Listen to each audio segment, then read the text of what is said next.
voulez passer moins de temps dans le banc de neige et plus de temps sur les pistes de ski, roulez en Subaru de chez Subaru Rive-Nord. Le plus gros vendeur de voitures Subaru neuves au Québec, avec plus de 400 véhicules de marque Subaru en inventaire. Subaru Rive-Nord, membre du groupe Leclerc, sortie 23 de l'autoroute 15. Destination Ski vous est présenté par Tour Altitude, la garantie d'un voyage réussi. Par Subaru Rive-Nord, le plus gros vendeur Subaru au Québec. Subaru Rive-Nord, membre du groupe Leclerc. Et par Shawbridge Microbrasserie et Charcuterie, la place pour les bons vivants dans les Laurentides.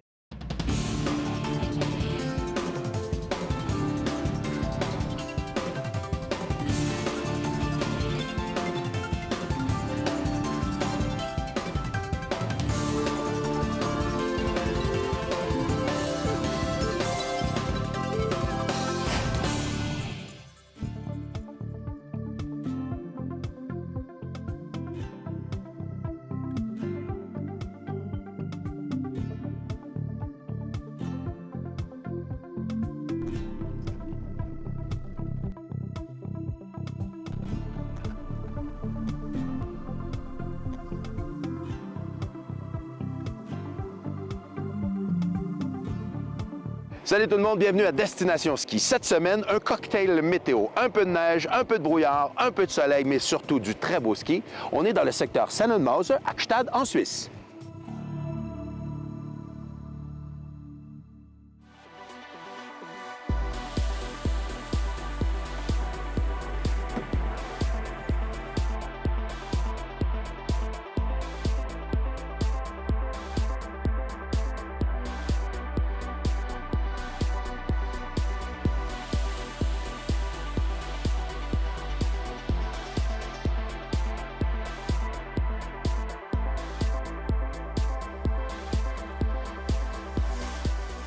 Je suis accompagné d'Anita qui va être notre guide. Parle-moi un petit peu de toi, Anita. Tu es monitrice de ski ici à Gstaad. Tu es comment on dit une femme de Gstaad?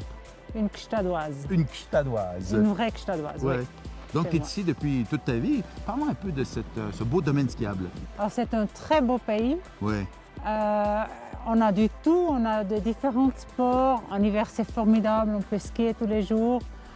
Mais on a encore d'autres choses, on a de la culture, on a le Menuhin Festival avec des concerts classiques. En été, on a tous les randonnées, on joue au golf. On a vraiment tout, on ne manque rien. Et vous avez surtout du très beau ski ici. Oui. Parle-moi un petit peu de ce qu'on voit ici. Là.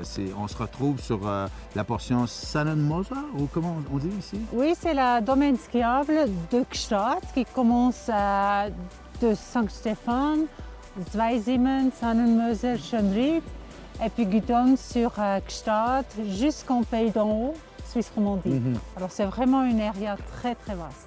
Et le coin où on se trouve présentement est un coin où tous les niveaux de skieurs peuvent s'amuser ici. Il y a des pistes faciles. Exactement. On a des pistes bleues faciles, on a des pistes rouges, moyennes, et il y a quelques pistes noires pour ceux qui cherchent un peu le challenge.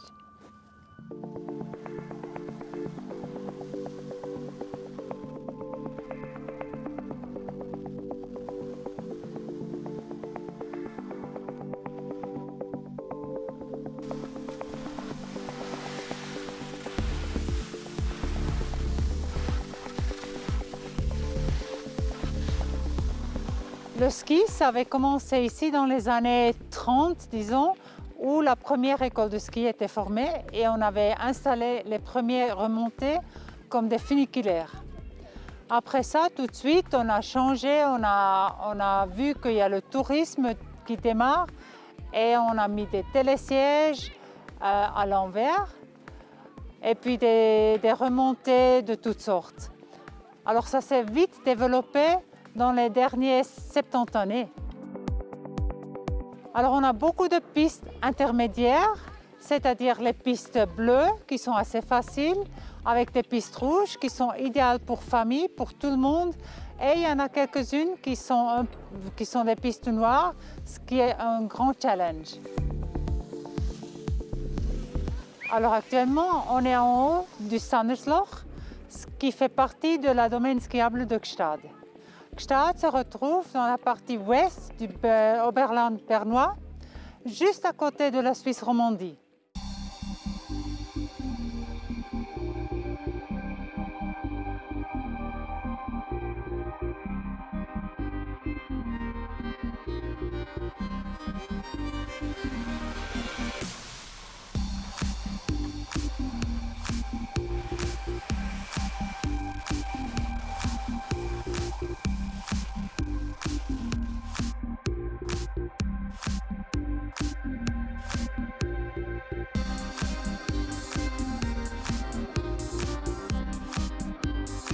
Alors en totalité, on a plus que 250 km skiables dans le domaine de Gstaad. Et ici, il y a une longue télécabine, il y a plusieurs remontées avec des télésièges, plus des tire-boutons et des arbalètes. Les arbalètes, c'est à 2 et les boutons, c'est pour une personne seulement.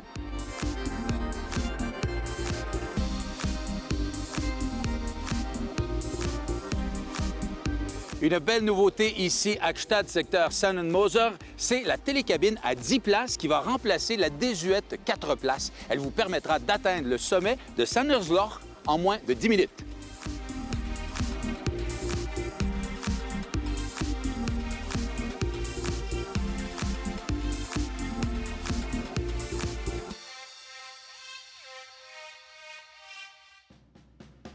Par journée de brouillard ici en Europe, ce qui est bien, c'est qu'il y a des piquets comme ça. Fiona, parle-moi un petit peu de l'endroit où on est. On est sur une gare de train. Oui, on se trouve à Sannenmoser.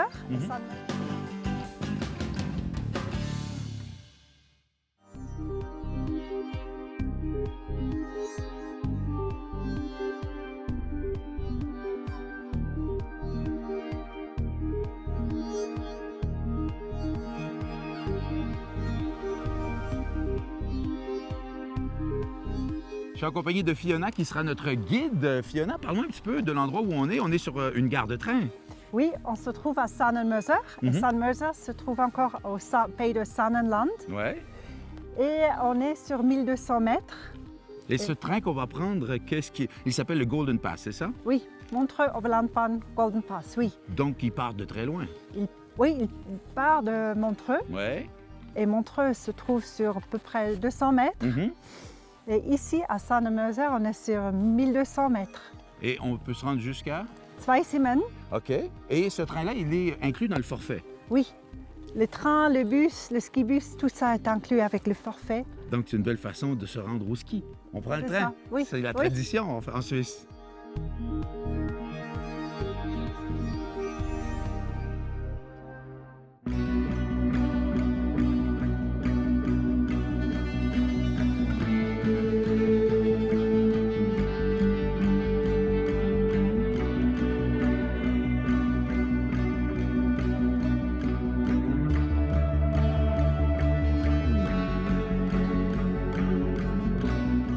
C'est avec plaisir que je m'entretiens avec Harry Gucci de chez Tour Altitude pour nous expliquer un petit peu ce beau domaine skiable qu'est Gstaad avec, en fait, 3 belles parties distinctes. 3 parties distinctes, mais encore une fois, nous sommes pour des skieurs québécois, que ce soit des skieurs familiales, que ce soit des skieurs experts. On est dans un centre francophone germanique parce qu'on est exactement assis sur la frontière de langue, ce qu'on appelle le Röstigraben. Röstigraben. Oui, le fossé du Rösti, entre les francophones, des romans et puis les Suisses allemands. Ça appartient au canton de Berne, qui est encore le 2e plus grand canton de la Suisse, derrière les Grisons. Et en plus de ça, nous avons 3 parties de ski que nous pouvons faire. C'est que la première raccorde la vallée de la Sarine avec la vallée de la Cimée. La Cimée que nous connaissons par le bétail du Simmental que nous avons aussi au Canada et puis particulièrement au Québec. Et nous avons le col du Sannenmoser qui a donné aussi le nom dans la région la plus à l'est de Gstaad. Après, nous avons la station véritable de Gstaad avec aussi 3 possibilités qui s'appellent Ekli et qui nous donne la possibilité, encore une fois, de faire d'excellentes descentes à partir de presque 2900 mètres jusqu'à 1600 où ce que nous sommes à Gstaad. Et il ne faut pas oublier le glacier qui est tellement impressionnant et qui est tellement beau. Le glacier 3000, nous sommes au-dessus de la limite des arbres. On est à 3000, plus ou moins, et on descend finalement jusqu'à la station du téléphérique, où ce que nous sommes quand même rendus déjà aussi à presque 2000 mètres. Donc, une belle destination qui offre un beau grand terrain. Mesdames et messieurs, vous aurez tout compris. En plus, vous aurez eu droit à un cours d'histoire, un cours de géographie et même d'agriculture. Merci, Harry.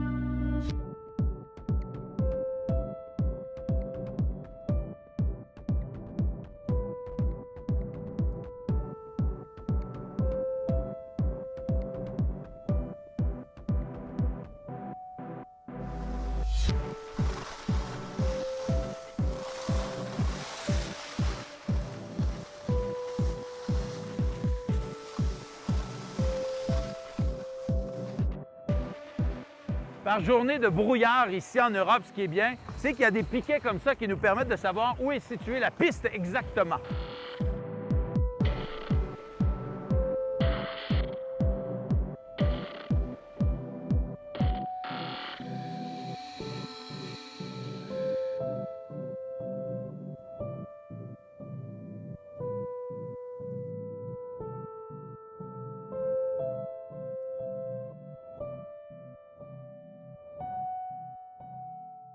Donc pour les skieurs, nous sommes très idéal placés ici, le Golf Hotel.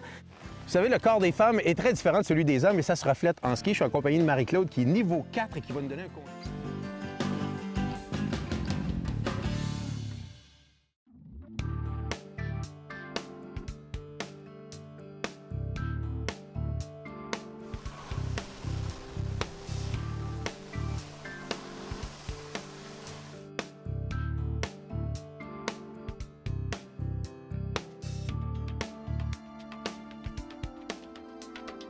Donc pour les skieurs, nous sommes très idéal placés ici, le Golf Hotel, puisque nous sommes très proches de la gare de Sandemöser et de remontées mécaniques.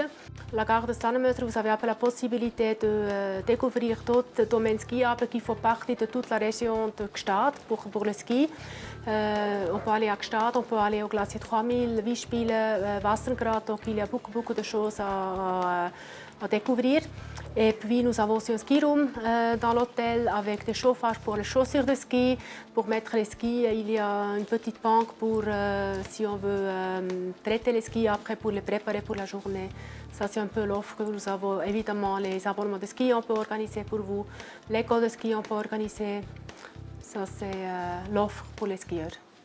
Ben, le Golf Hotel à l'époque c'était le Sport Hotel. C'était construit en 1911. C'était un hôtel avec 40 chambres, puis ils ont eu du succès, donc ils ont tout de suite agrandi un peu l'hôtel. Et puis c'est devenu le Sport et le Golf Hotel quand il y avait le terrain de golf qui se sont construits. Il y avait aussi un funiculaire ici pour faire du ski en hiver. Donc, avant, on est toujours marché à pied sur le Hornberg et descendu 1 ou 2 fois par jour. Et puis c'était beaucoup plus confortable, donc c'est pour ça qu'ils ont agrandi l'hôtel aussi. Et puis en 1996, l'hôtel était ouvert comme il est maintenant actuellement, avec les 3 chalets que vous avez vus sur les images.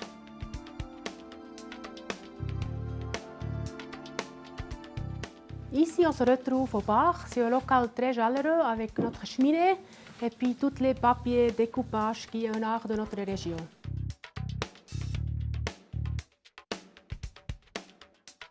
Voilà notre restaurant suisse qui s'appelle la Fosse des Ours. Là, vous trouvez des dessins qui ont presque 100 ans. C'est l'histoire, comment le tourisme était il y a 100 ans. Et cette Fosse des Ours, ce restaurant existait déjà dans l'ancien hôtel il y a 100 ans. Et les matériaux que vous trouvez, les tables, tous les dessins, tout ce qui est bois, ça c'est de l'ancien hôtel. Donc c'est une longue tradition que ça nous sert ici.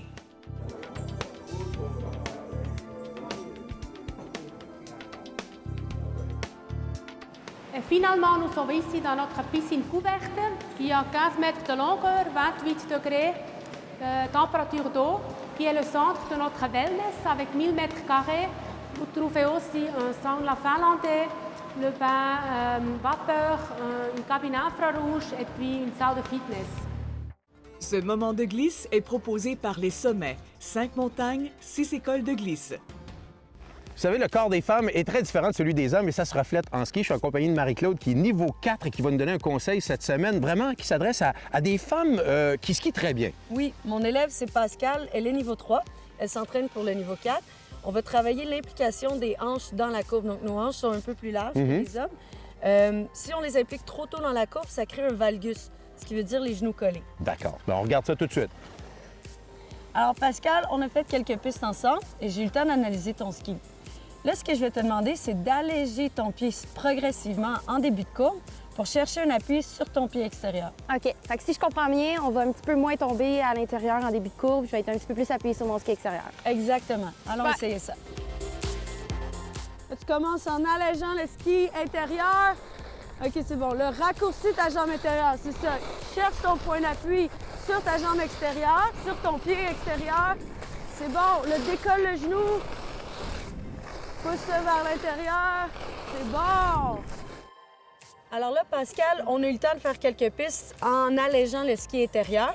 Et l'avantage que ça te donne maintenant, c'est que tes hanches restent alignées avec tes pieds. Et ça va te permettre de plier ton genou intérieur, OK? Et de le détacher de ta jambe extérieure. Donc, on élimine le valgus et là, on a les skis au même angle de corps. Exact. Là, j'ai senti que je me levais un petit peu trop vite en début de virage parce que je voulais trop alléger. Mais je vais essayer de pratiquer ça dans les prochaines descentes.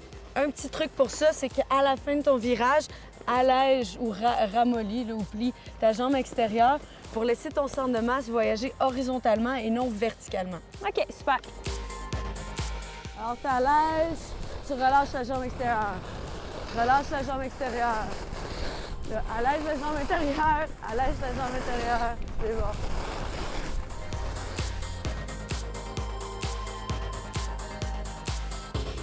Un beau travail, Pascal. En allégeant le ski intérieur, tu as vraiment pu garder tes hanches au-dessus de tes talons et décoller le genou intérieur de la jambe extérieure. Là, on augmente l'adhérence à la neige de 100 %. Hey, super. Merci beaucoup, Marc-Claude. On peut dire que c'est vraiment du girl power. Yes! Ce que j'aime de ces voyages de ski, c'est qu'on peut s'imprégner des traditions locales. Après une belle journée de ski, Fiona, on peut s'arrêter à Saanen. Ça vaut la peine de visiter ici. Je trouve aussi avec les belles maisons.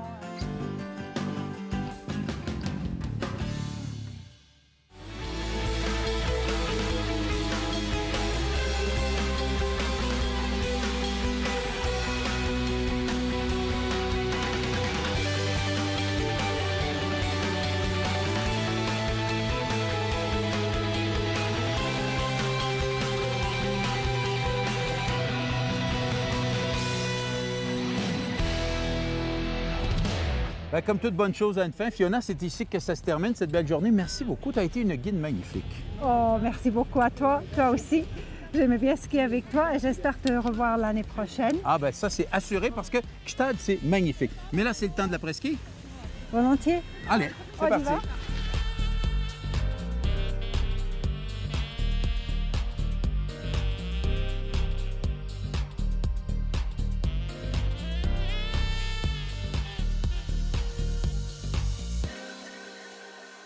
Ce que j'aime de ces voyages de ski, c'est qu'on peut s'imprégner des traditions locales. Je m'en vais rencontrer Regina, une artiste qui nous parle de son art traditionnel. Alors cet art de découpage, c'est un peu quelque chose pour moi de très important. Alors je fais tous les jours, quelques heures, au moins 4 ou 6 heures. Je fais ça tous les jours. Cet art vient de Chine. Ah oui. Ça fait 3000 ans. Et après, ça venait de temps en temps, ça venait en Suisse par les théâtres de l'ombre, si on veut dire comme ça. Et puis, il y avait des messieurs qui faisaient les silhouettes, les têtes avec des découpages. Déjà chez mes parents, on avait un découpage dans notre salon et puis j'ai commencé à couper des journaux. C'était mes premiers découpages de faire comme ça. Pour un découpage comme une assiette, un peu comme ça grand, ça me prend 1 semaine. Et pour un grand comme ça me prend 3 mois. Normalement, c'est les sujets très traditionnels pour moi. Moi, ce que moi j'aime bien, c'est une vieille tradition et moi je trouve c'est dommage de la perdre. C'est pour ça que je continue avec cette tradition, les sujets très traditionnels. Et les découpages, ils sont toujours pliés en 2. Ça, c'est aussi une vieille tradition, c'est pour ça. Pour moi, très facile, je dois couper la moitié, que couper la moitié, mais ça ne veut pas dire que je n'aime pas travailler, mais c'est ça la fascination du découpage, de couper en 2.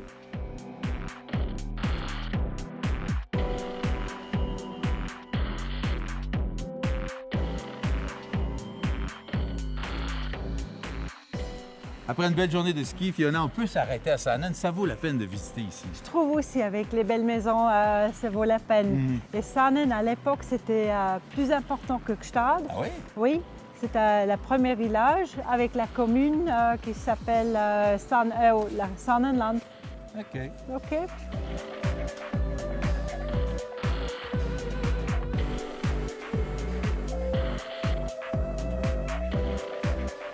Alain, derrière nous, tu vois la plus vieille maison de Saanen qui était bâtie en 1504. Wow. Et il y avait une grande incendie à Saanen et c'est pour ça que c'est un des seuls chalets qui nous reste. Ah oui? Oui. Donc, Saanen est un très vieux village. Oui. Tout comme à fait. Gstaad, j'imagine? Aussi, mais ici à Saanen, on a des chalets qui sont encore plus vieux qu'à Gstaad.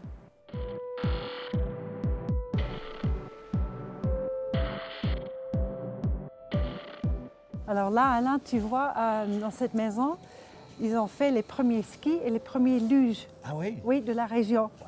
Alors, Bagnerij, ça veut dire qu'ils travaillaient avec du bois. Mm-hmm. Donc, un peu un menuisier ou un... Oui. Ouais.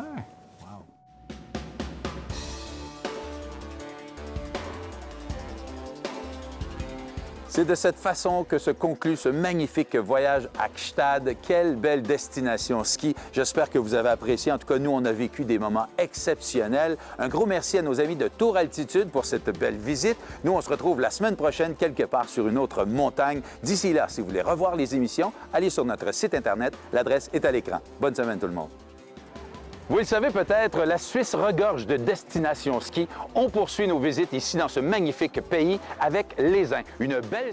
C'est assez difficile de ne pas avoir un sourire dans le visage quand tu réussis à skier dans des conditions comme ça. Dylan, il nous trouve des beaux coins. On est où, là, Dylan?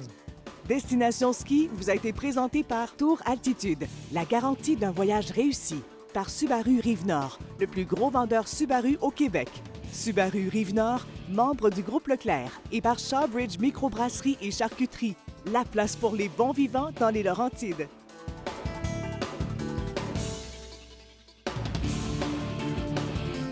Pour toi, ça serait un peu compliqué. Il te faudrait 2 paires de skis avec toutes tes jambes et un casque avec 2 trous pour tes cornes. Navré, je vais devoir profiter de notre super station de ski sans toi.